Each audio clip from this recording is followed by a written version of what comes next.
¿Hay alguien más que se está conectando? Voy a esperar a que me salga conectado y voy a comenzar ya a ver. Por si acaso, estas preguntas que tengo acá son de un ensayo del año pasado. Este año no mandaron ensayos, por eso no habían tanto material para estudiar. Estaba el libro, ya, pero los ensayos no sé qué pasó con eso. Entonces, esta prueba que vamos a hacer ahora es un ensayo que ya está resuelto, ahí salen las alternativas, las correctas. Y se me apagó eh, entonces ahí tenemos las alternativas que están correctas y vamos a ir resolviendo más que nada el por qué están correctas, más que la alternativa en sí, porque no se tienen que aprender las alternativas de memoria porque no les van a preguntar estas mismas cosas, sino que entender más o menos cómo se formulan las preguntas y más o menos como una técnica para poder deducir en caso de que no nos acordemos cuál es la pregunta correcta, ¿cierto? Que no nos acordemos la materia. ¿Cómo podríamos deducir la pregunta? O al menos aumentar las probabilidades como de achuntarle. Entonces, ya, la primera nos dice cuál es el componente celular responsable de realizar el proceso de síntesis de proteínas. Aquí está una de las típicas preguntas de que nos tenemos que saber, por último, algo de la materia. Entonces, acá lo ideal siempre es tener al menos una idea general de cuáles son las partes de la célula y para qué sirven. Entonces, en una célula, ya sea procarionte o eucarionte o arquea, vamos a encontrar siempre una membrana, ya que es la que está encargada de comunicar la célula con el exterior, ya es como la piel de la célula. En el caso de las procariontes vamos a encontrar, perdón, en el caso de las eucariontes vamos a encontrar un núcleo en el cual se encuentra el ADN, ¿ya? Y el citoplasma, que es donde se encuentran todas las otras estructuras. Ahora, hay esta otra estructura por la que nos están preguntando, la vamos a encontrar tanto en procariontes como en eucariontes y en arqueas. Entonces, siempre van a estar estas cosas, porque todo lo que hacen las células siempre es sintetizar proteínas, ¿ya? Entonces vayamos viendo la alternativa. El núcleo, lo les dije recién, es donde se contiene el ADN. No sintetiza proteína del núcleo. El lisosoma, quizá uno podría decir, pucha, podría ser, no sé, no me acuerdo. Ya digamos, pucha, no me acuerdo. Pero la palabra liso, ¿ya? Liso significa romper en, en términos científicos, ¿ya? Cualquier cosa que empiece con liso, en el caso de las células tenemos los lisosomas solamente, son cosas que van a romper otras cosas. Y soma significa cuerpo, ¿ya? En este caso es un cuerpo, una pelota, que se encarga de romper otras estructuras. Eso es un lisosoma. Y un ribosoma, ribo viene de la palabra cinta. No se parece nada en español, pero ribo tiene que ver con una cinta, una especie de cadena muy larga. Que eso es lo que va a formar el ribosoma, va a formar una cadena muy larga. Y esa cadena es una proteína, ¿ya? Entonces el ribosoma lo que hace es sintetizar proteínas, esa es su única función en la célula. Entonces, para que se acuerden, ribo es una cinta. En inglés se dice ribbon, con una N al final. Ribbon es una cinta. Tiene la misma raíz en latín. Ya, eso significa un ribosoma. Y la última, el mitocondria, para que se acuerden, bueno, eso no, no vamos a ver qué significan cada una de las palabras, pero mitocondria lo que hace es producir energía. Entonces, quizá les puedan preguntar por la energía, qué parte de la célula va a producir la energía que utiliza la célula.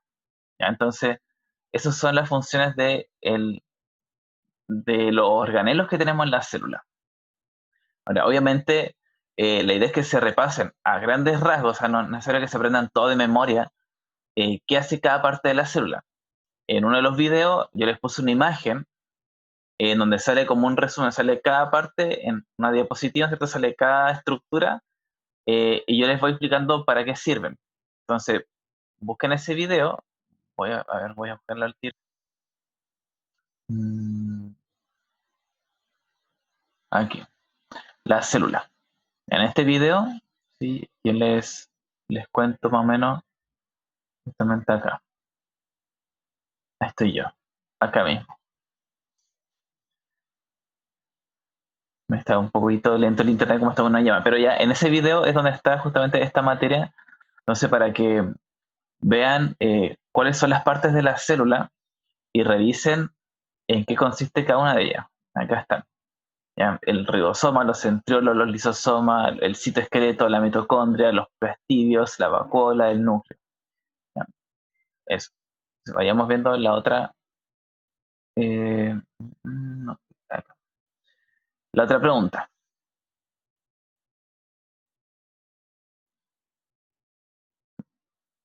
Dice, ¿cuál? No. Entre las moléculas que forman.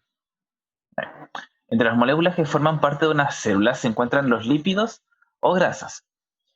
Eso es una afirmación. ¿Ya? Siempre cuando lean una pregunta vean bien qué es lo que le están preguntando. En este caso aquí nos están dando una afirmación primero. Solamente eso. Después nos hacen la pregunta. ¿Cuál de las siguientes corresponde a una función desarrollada por los lípidos en la célula? A ver, los lípidos hacen muchas cosas. Lo encontramos en hartas partes de la célula. Aquí nos dice, actúa como mecanismo de defensa. La verdad es que esa respuesta es muy vacía. O sea, no nos está diciendo como que podría ser, podría no ser. Cuando tengamos alguna respuesta que está como muy vaga la respuesta, o sea, como que no nos está diciendo nada muy específico, porque tenemos muchos mecanismos de defensa, ¿no es cierto? Entonces, decir que actúa como mecanismo de defensa es como muy ambiguo. Cuando tengamos respuestas de ese tipo, al tiro las descartamos. Después se utiliza para almacenar agua. Nada que ver, ¿no es cierto? Porque el agua se almacena en estructuras más grandes. El lípido es solamente una molécula, muy chico, de hecho no se mezcla con el agua. Los se comportan como enzimas. Y ahí uno quizás podría dudarla, ¿no es cierto? Si es que no se acuerdan qué son las enzimas. Por si acaso, las enzimas siempre tienen una estructura proteica. O sea, siempre son proteínas. Entonces, nada que ver con los lípidos.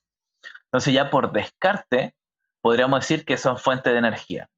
Y lo son, ¿cierto? Los lípidos lo utilizamos para almacenar energía en caso de emergencia.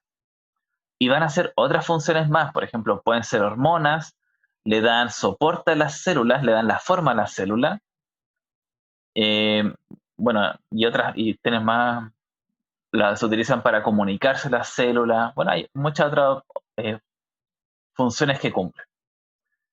La siguiente pregunta nos dice el fenómeno de la osmosis. Voy a ver eso.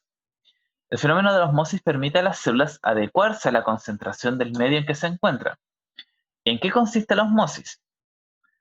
Eh, Aquí nos están dando una pista, ¿cierto? No nos están diciendo al principio qué es la osmosis, ¿cierto? Nos dice que es un fenómeno que permite a las células adecuarse a la concentración del medio en que se encuentran. Pero no nos dicen lo más importante de la osmosis, que tiene que ver con el agua. Y entonces siempre lean muy bien qué es lo que le están preguntando. Y si es que le están dando alguna pista, muchas preguntas les dan pistas de repente. Entonces aquí nos están dando una pista que es que la célula se adecua al medio, a la concentración del medio en que se encuentra. Cuando hablamos del medio nos referimos a lo que rodea a la célula. Y las células se encuentran siempre rodeadas de agua. ¿Ya? Y en esa agua van a haber cosas disueltas. ¿Ya? Vamos a decir que son sales en la mayoría de los casos. Entonces, ¿en qué consiste la osmosis? Podríamos, solamente recordando que tiene que ver con el agua, podríamos responder algo muy parecido, tomar lo mismo que nos dice acá, ¿cierto? Podríamos decir, es un proceso por el cual la célula mueve al agua, o el agua se mueve a través de la célula, ¿cierto? Para adecuarse al medio en el que se encuentra. Lo único que estamos añadiendo ahí es ese concepto de que la osmosis tiene que ver con el agua. Y el resto de la respuesta que podemos dar, podemos afirmarnos, por decirlo de una forma, de la misma información que nos entrega la pregunta. Y hay muchas preguntas que son de este tipo. Entonces, antes de chamullar, para este tipo de preguntas, ocupemos lo que ya nos está dando la misma pregunta. y lo otro ya es acordarnos un poquito de la materia. Entonces, si se acuerdan solamente, pucha, y me acuerdo que tenía algo que ver con el agua, ok, ocupemos eso, ¿cierto? El agua y lo añadimos a esta pista que nos están dando en la misma respuesta. Ahora, ¿en qué consiste la osmosis? Para ser un poquito más específico, voy a hacer un dibujo acá al lado. Vamos a imaginar que esto es el medio en el que se encuentra la célula. Supongamos que es un vaso o algo así. Y está lleno de agua. Y vamos a encontrar adentro una célula que va a tener sales. Parece una papa, pero da lo mismo. Si yo adentro de la célula tengo igual cantidad de la misma concentración de estas sales, tanto adentro como afuera, no ocurre nada. ¿Ya? Vamos a suponer que está la misma cantidad, por ahí. Si tenemos la misma cantidad, no ocurre nada, no hay, o sea, hay una osmosis, un poquito entra y un poquito sale, al final es la misma cantidad y no pasa nada. A eso le llamamos que está en un medio isotónico. Entonces, cuando es igual, es isotónico. La palabra iso, el prefijo iso, significa igual. Y quizás parece que aparece también en la materia de química el concepto de iso, los isótopos. Ya, pero por ahora preocupémonos de esto nomás. Cuando tenemos muy poquita concentración afuera, suponer que tenemos esa concentración, tenemos mucha concentración adentro de la célula y poca afuera, lo que busca el agua, o lo que intenta hacer el agua, es dejarlo igual. Por lo tanto, vamos a diluir lo que está dentro de la célula. Va a empezar a ingresar agua hacia dentro de la célula. ¿Ya? A eso le vamos a llamar, cuando es menor, por eso es menor que, es hipotónico.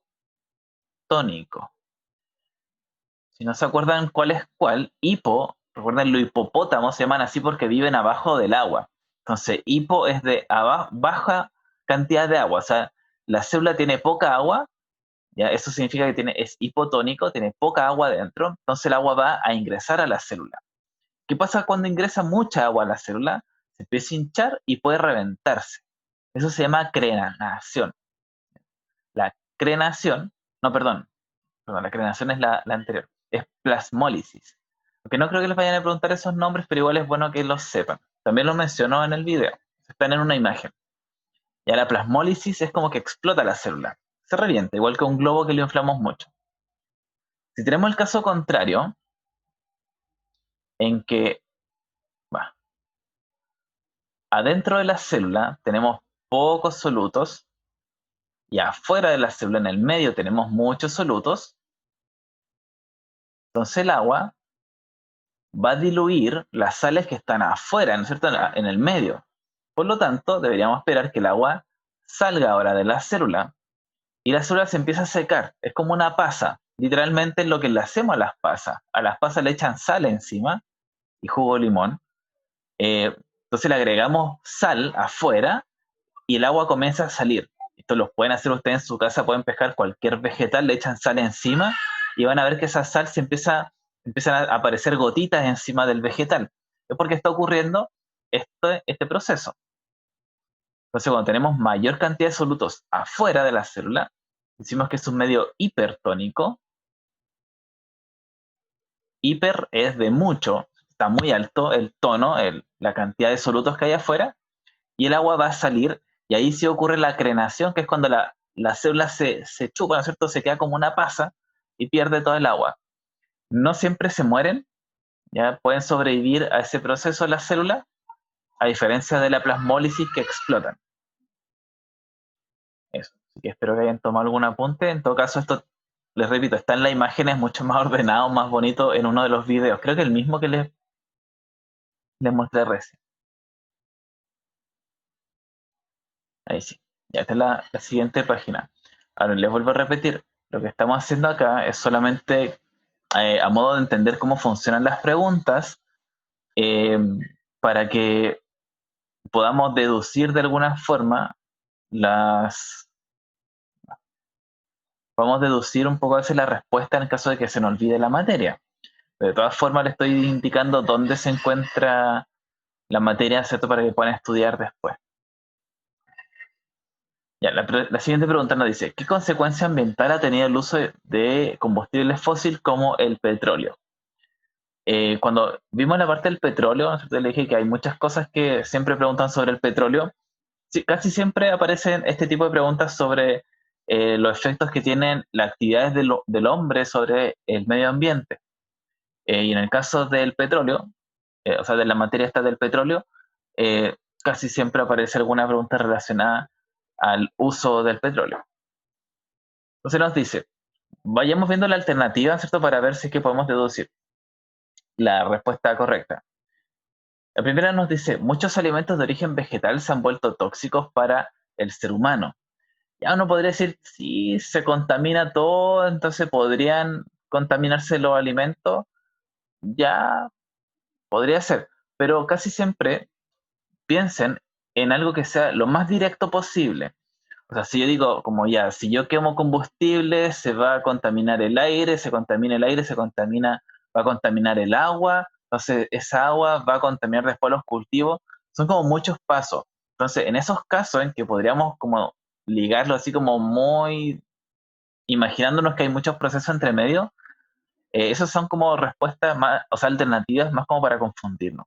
Ese tipo de alternativas como que uno dice, podrían ser, pero hay como muchas cosas entre medio que tendrían que ocurrir para que fuera correcto, esas las eliminamos, ¿ya? Entonces, podríamos decir, sí, podrían contaminarse los alimentos porque llueve la lluvia ácida, qué sé yo, ya, tendrían que ocurrir cosas entre medio. Entonces, ese tipo de respuesta, intentemos dejarla así como ya, por si acaso podrían ser, pero no. La otra dice, llega mayor cantidad de rayos solares ultravioleta a la superficie terrestre. Lo mismo, ¿cierto? Podríamos decir, pucha, a ver, quemamos combustibles fósil, eso podría dañar la capa de ozono y la capa de ozono, entonces podrían hacer que lleguen más rayos ultravioleta. El mismo cuento, ¿cierto? Podría ser, pero tenemos muchos pasos entre medio. Entonces también, vamos a decir, ya, como que podría ser, pero no, porque hay muchos pasos entre medio. Ya siempre que podría ser, pero hay cosas así como que condiciones que se deberían cumplir para que esta respuesta sea correcta, entonces la eliminamos. La tercera, la letra C, nos dice, se ha producido un aumento en la temperatura media del planeta. Es una consecuencia directa, porque se aumenta la cantidad de CO2 en el medio ambiente, el CO2 absorbe calor, entonces ya directamente aumenta la temperatura en el planeta por un aumento en la cantidad de CO2. Entonces, también podemos decir, ya sí, ok, y es mucho más directo. Entonces, es una consecuencia muy directa del aumento en los combustibles fósiles. Entonces, podemos decir, ya, esa es por si acaso. Y la última nos dice, ha disminuido la cantidad de agua disponible para el consumo. Pasa lo mismo que con la otra. También podríamos decir, así como que entre medio de muchos pasos, muchas condiciones que se cumplan, como que podría ser. Pero cuando eso ocurre, ya cuando tengan alternativas que tengan condiciones, condiciones que se tienen que cumplir para que esa respuesta sea correcta, entonces la eliminamos. Y estas son preguntas más de confundirnos, más que de saber que realmente conozcamos la materia. Vamos a borrar esto y vemos la siguiente pregunta. Esto es de genética. Dice, el color negro del pelaje en los perros es dominante sobre el pelaje de color blanco. Primera cosa súper importante, ¿ya? Esto lo vimos en el repaso del lunes. Siempre vamos a tener dos rasgos, uno dominante y uno recesivo. El dominante acá es el color blanco, le vamos a poner blanco, y el recesivo, perdón, nada que ver, era al revés.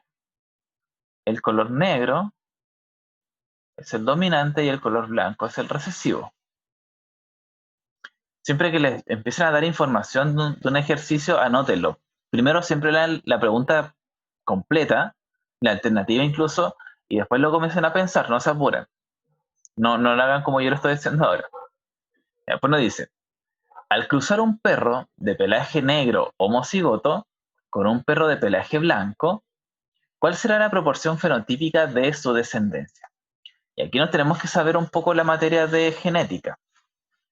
Tenemos que recordar, esto es lo que vimos el día del lunes, así que bueno, para los que estaban el lunes va a ser más de repaso de lo mismo, pero igual es bueno recordarlo.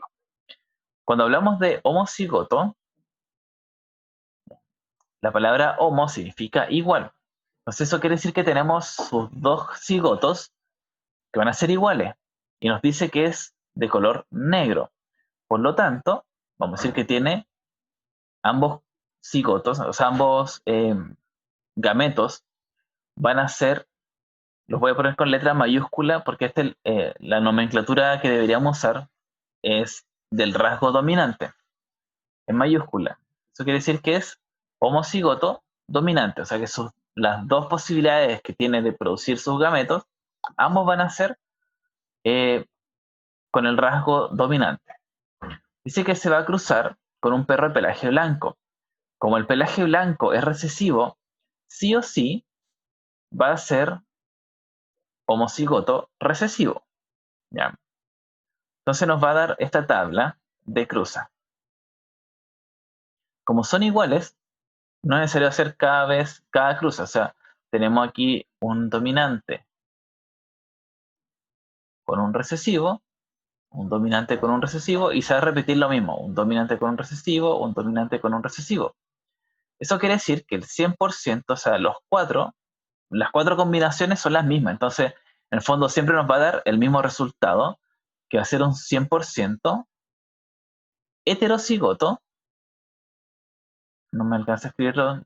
Ya, heterocigoto. Heterocigoto quiere decir que tiene un gen dominante y un gen recesivo. Ahora, ¿qué es lo que se va a expresar? El dominante, por eso se llama dominante. El dominante siempre es el que se expresa en caso de que sea heterocigoto. Entonces la respuesta aquí es 100% pelaje de color negro. ¿Ya? Si nos diera, por ejemplo, que nos dijera la segunda generación, o sea, el hijo de este con, supongamos, uno igual a este, vamos a hacer otra cruza. Voy a borrar todo esto. Si yo tuviera otra cruza con un padre que sea heterocigoto, pero solamente como ejemplo para que vean qué es lo que ocurre si es que cambiamos los genes de los padres. Padre heterocigoto, madre, estoy inventando, esa madre y padre puede ser al revés. Padre heterocigoto, madre homocigoto recesivo. Entonces este sería dominante recesivo, recesivo recesivo, y aquí se repite, dominante recesivo, recesivo recesivo. O sea, vamos a tener dos posibilidades. Estas de acá, heterocigoto o homocigoto recesivo. Eso quiere decir que vamos a tener un 50% de que sea negro y un 50% de que sea blanco. ¿Ya?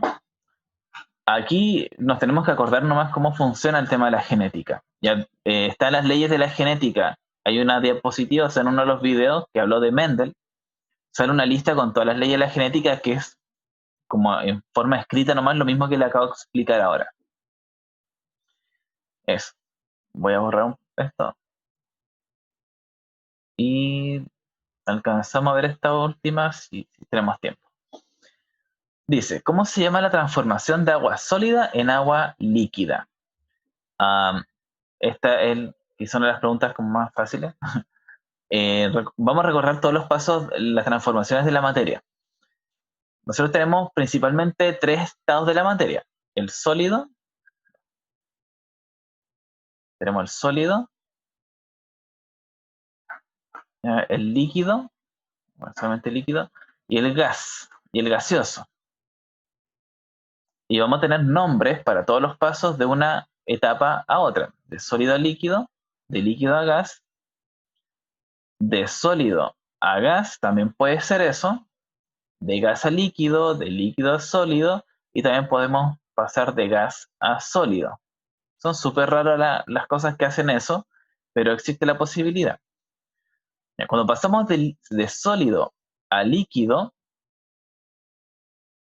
esperen,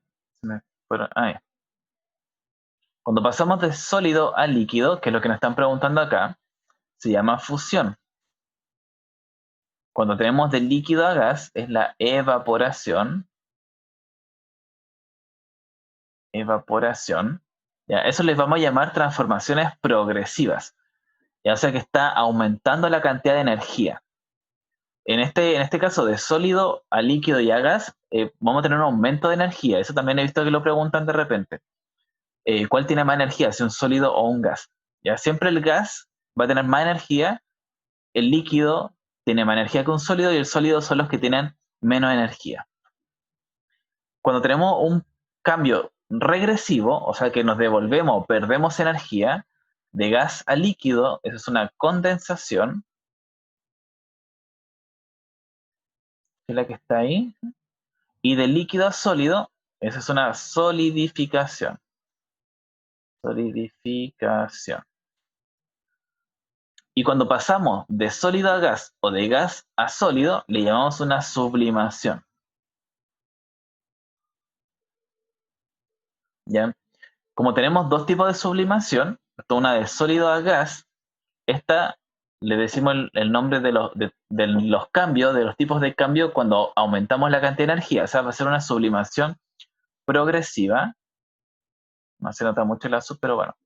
Y la otra será una sublimación regresiva. ¿Ya? Esos son los nombres. Por lo general, el concepto de evaporación creo que casi todos lo entendemos cuando calentamos agua, por ejemplo, para hacernos un té.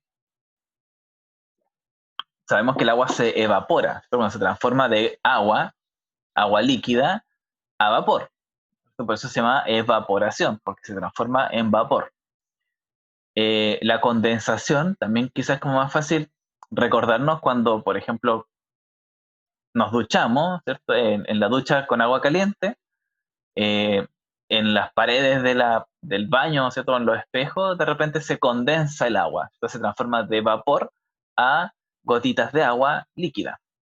La solidificación, el mismo nombre nos dice qué es lo que ocurre ahí, es transformarse en sólido, y la fusión es lo único que no nos da ninguna pista, entonces quizás es más fácil de olvidarse. ¿Ya? Pero ahí está el dibujo y también está en uno de los videos sobre el agua, el primer video sobre el agua. Ya. Estas preguntas son sobre ecosistemas, este es el último módulo, entonces quizás eh, no sé si han llegado hasta esos videos de los últimos, pero voy a explicarles rápidamente en qué consisten los ecosistemas, las cadenas tróficas. Acá también, súper importante cuando tenemos este tipo de preguntas que nos dicen que son para responder más de una pregunta.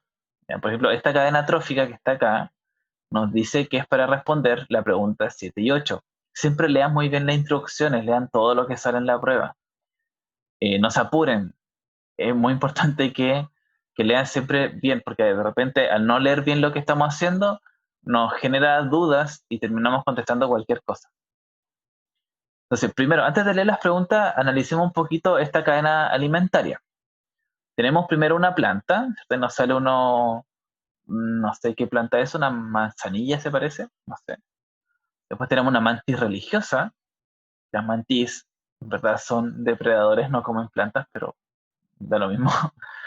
La mantis religiosa, que va a ser, esta flecha nos indica hacia dónde se mueve la energía. O sea, la planta produce energía, recordemos, en la fotosíntesis. O sea, va a producir su energía a partir del sol. Entonces, por eso no hay ninguna flecha que apunta hacia la planta, porque, bueno, si ponemos el sol acá, ¿no es cierto? Podríamos decir que la energía del sol se mueve hacia la planta. La energía que tiene la planta se va a mover hacia la mantis. Eso es lo que nos están indicando estas flechas. La energía que comió la mantis de la planta, de todas las plantas que se comió en su vida, va a transferir esa energía al sapo, ¿no es cierto? Cuando se lo coma. El sapo, de todas las mantis que se comió a lo largo de su vida, va a transferir esa energía a la serpiente. ¿Ya? Y las serpientes también le pueden transferir su energía a otros animales, quizá, no sé, un águila que se la coma, o en el caso de la descomposición, que también de repente sale, podemos tener los hongos, ¿no es cierto? O las bacterias, no sé si parecen bacterias esas cosas, ya, pero esos son los descomponedores, que van a recibir energía de repente de todos los niveles de la cadena, desde las plantas hasta el último. ¿Ya? Como le iba diciendo, si es que alguien más se conecta bien, si no. tengo después clase con el otro curso, así que no puedo esperar todo el día. Eh, bueno, la planta, como le iba diciendo, tiene su nicho ecológico de ser un productor. La mantis es un consumidor primario, el sapo es un consumidor secundario, y la serpiente un consumidor terciario. ¿Ya? Eso es lo más importante de recordar cuando hablamos de una cadena trófica, o sea, identificar cuál es el nicho de cada una de las especies que nos ponen. Porque a veces nos pueden poner una cadena más compleja, con más ramas y con más cosas. Entonces hay que ir identificando. De repente puede ocurrir que una misma población ocupe más de un nicho. O sea, supongamos que yo tengo acá entre medio un, no sé, un bichito. Voy a poner así un bichito, no sé qué bicho podrá ser. Y que ese bicho, o sea, la mantis podría comerse tanto al bicho como a la planta. Entonces la mantis podría ser tanto un consumidor primario cuando se alimenta de la planta o un consumidor terciario, o sea, perdón, o secundario cuando se alimenta de ese bichito que come plantas. Y entonces de repente puede ser que una población ocupe más de un nicho. Ya en el caso, como les digo, de que les pongan una cadena con más de una línea. Entonces después nos preguntan, porque siempre lo más importante es leer bien las preguntas. Dice, ¿qué organismo en esta cadena actúa como consumidor primario?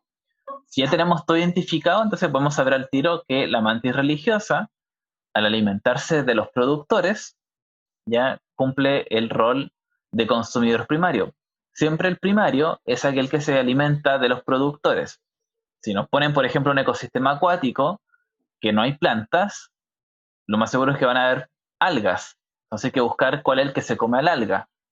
¿Ya? Pero eso es lo que siempre hay que tener en mente. O sea, identificar primero los nichos, ¿cierto? Y después recién ir analizando las preguntas.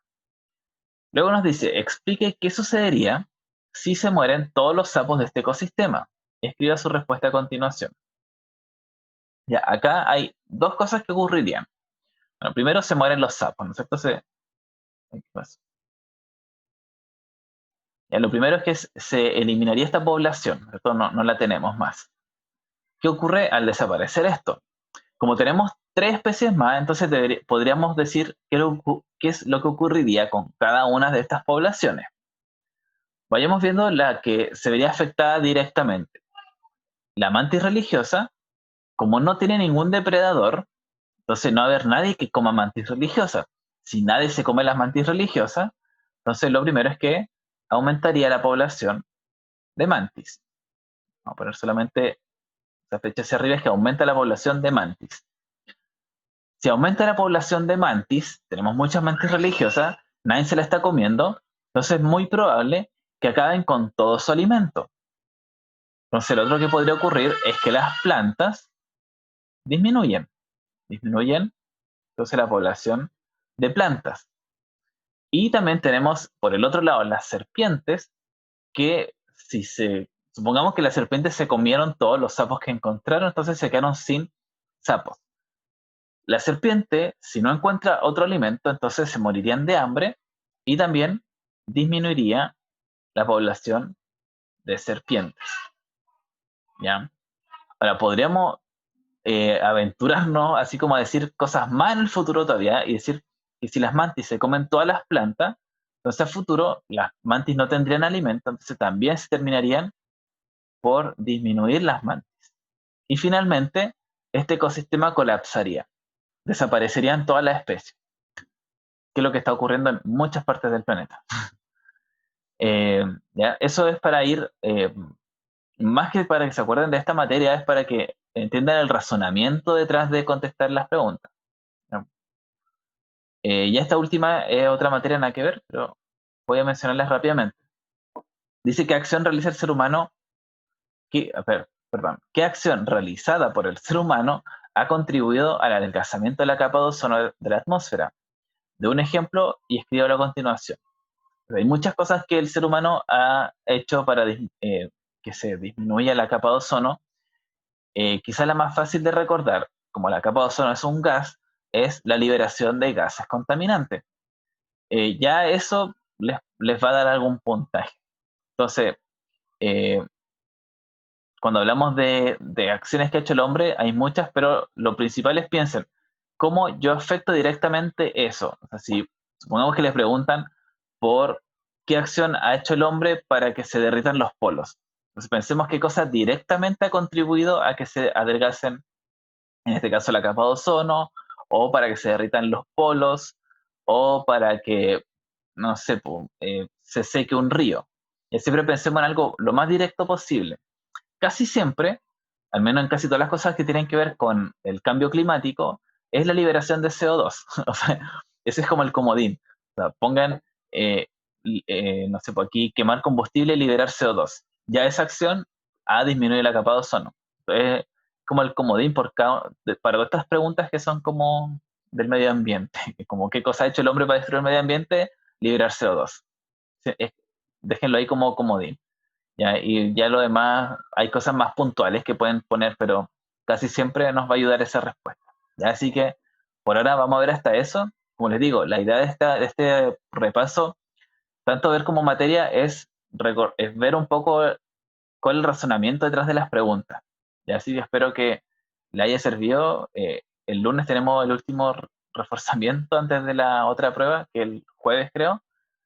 Así que eh, a ponerle hartas ganas. Ya voy a subirles también la lista de reproducción de YouTube para los que me lo pidieron un par de personas. Ya. Eh, y eso, nos vemos el lunes. Pueden ir a descansar o a estudiar. Si es que solamente les fue mal en ciencia, véanse, repasen los videos. Ya, nos vemos. De nada, gracias a ustedes por estar aquí y esforzarse.